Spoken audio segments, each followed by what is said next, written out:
आजकल का सिस्टम बहुत बदल चुका है। आजकल कोई पूजा पाठ में ध्यान नहीं देता है क्या? नहीं ध्यान देता है। तो आप कोई भी धुरंधर ऐसा हो जो जब तब पूजा पाठ ना करे और उसके घर में डेली मांस का भक्षण हो, मदिरा का सेवन हो, उस घर में आपको पैसा तो मिलेगा, दूध पैसा, लेकिन कह दो चैन की नींद मिल जाए और शांति मिल जाए तो कहीं भी A to Z आप देख करके मुझे बताना, कहीं आप नहीं मिलेंगे आपको ऐसा। हम कहते हैं थोड़ा खाओ लेकिन घर में शांति हो, खुशी हो, है ना, एकता हो। इसलिए भजन कीर्तन करोगे तभी। और घर में एक सदस्य ऐसा होता है, कोई भी घर में आप चले जाओ, केवल एक सदस्य ऐसा मिलेगा जो पूजा पाठ जप तप व्रत करता होगा। हर एक घर में एक ऐसा होगा और वो पूरा घर एक के ही सहारे चलता है। जैसे उदाहरण, रिक्शा को चलाने वाला रिक्शावान होता है ना, बोलो जी, रिक्शा को चलाने वाला रिक्शावान होता है। एक ड्राइवर होता है, बाकी सारे पैसेंजर बैठे रहते हैं ना। उसी प्रकार घर को चलाने वाला एक होता है, मुखिया, और उसी के माध्यम से पूरा घरवा चलता है, नहीं तो कहूं नहीं चलने वाला है। महाराज, आपको पता है ये कथा जो आप श्रवण कर रहे हो, मेरी सामर्थ्यता नहीं थी कि मैं आकर के कथा कर लूं। अब मुझे ये भी इतना पता है, मेरी जगह पे कोई और साधु आया होता है ना, तो अभी तक कब का वो 1 2 3 कर गया होता है। लेकिन गुरु का कर्तव्य क्या होता है पता है? कईयों को तो लगता है कि ये तो आ रहे हैं, कथा कर रहे हैं, चलता है, लेकिन गुरु का कर्तव्य होता है कि शिष्य को सन्मार्ग तक पहुंचाना। जितनी माताएं कथा सुन रही है ना, अगर इनमें से एक का भी बच्चा वो काबिल बन गया कि आज जो मुझे अव्यवस्थाएं मिल रही हैं, गर्मियों का सामना करना पड़ रहा है, अगर इन माताओं में से एक का भी बच्चा अच्छे पद को पा गया तो मुझे पता है कोई ना कोई माँ ऐसी होगी जो अपने बच्चे को जन्म दी होगी कि आज जो दिक्कतों का सामना करना पड़ रहा है, कल वो खुद ही आकर के कहेगा, गुरुदेव आपको जो हॉल बुक करना है आप बुक कर लीजिए एसी वाला। अब हम उस काबिल बन चुके हैं। इसलिए धराऊं धीर तो उतराऊं पारा, संतोषम परम सुखम, संतोष में ही भैया परम सुख है।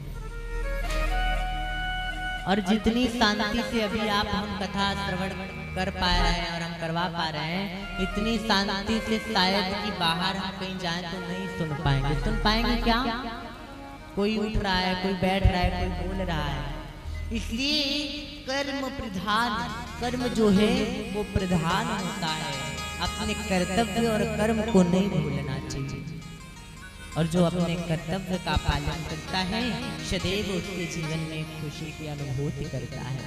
अब इधर मैया मैना रोए जा रही हैं, पार्वती प्रसन्न हो गई और प्रसन्न होकर के हाथ में छोटा सा डमरू लेकर के जंगल की ओर भागी। किधर?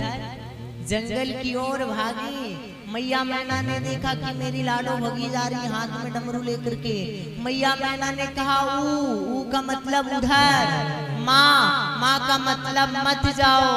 तभी मेरी माँ का एक सुंदर नाम पड़ गया, बोली उमा महारानी की। तभी से हमारी पार्वती मैया का नाम पड़ गया क्या? उमा। मैया ने कहा ऊ का मतलब उधर, माँ का मतलब मत जाओ। क्यों? क्योंकि जंगलों में जानवर होंगे और तुम अभी छोटी हो, मत जाओ जंगल में। हमारी पार्वती जी डमरू लेकर के भागी और भाग करके जंगल की ओर जाने लगी। लोगों ने पूछा, रे पार्वती कहाँ भगी चली जा रही हो? छोटी सी नन्ही सी पार्वती 5 साल की उम्र में लोगों से कह रही है कि मैं जा रही हूँ जप करने। क्या करने? जप करने। लोगों ने कहा इतनी छोटी सी हो, अभी से तपस्या करने जा रही हो, काहे के लिए तपस्या करोगी? पार्वती जी कहती हैं दूल्हा पाने के लिए। अब 5 साल की बिटिया लाडो अगर कह दे कि हमें दूल्हा मिलेगा, मेरा विवाह करा दो, तो कितना अच्छा लगता है ना। जब बच्चे तोतली भाषा का प्रयोग करते हैं बड़ा अच्छा लगता है, बड़ा मीठा लगता है। पार्वती जी कहती हैं कि मैं तपस्या करने जा रही हूँ। मैया ने कहा कि तपस्या करने के लिए क्यों जा रही हो, क्या पाओगी? तो पार्वती जी कहती हैं कि मैं दूल्हा पाऊंगी। क्या पाऊंगी?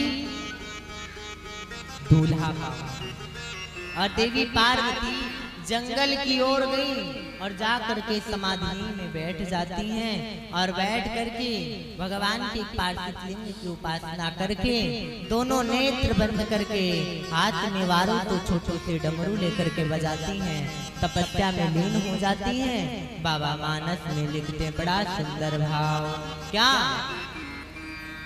कि देवी पार्वती कैसी तपस्या कर रही है। मैया उमा, देवी उमा तपस्या कर रही हैं, वो भी कैसी तपस्या? घनघोर तपस्या। किसकी तपस्या कर रही हैं? भगवान शिव को प्राप्त करने के लिए, पाने के लिए। अब थोड़ा माताएं ध्यान से सुनिएगा, भगवान को पाने के लिए कठोर तपस्या कर रही हैं। कैसी तपस्या? बहुत कठोर। बाबा मानस में लिखते हैं कि देवी उमा तपस्या में लीन हुई तो गोस्वामी बाबा मानस में दर्शन देते हैं कि बेली पाती मही परम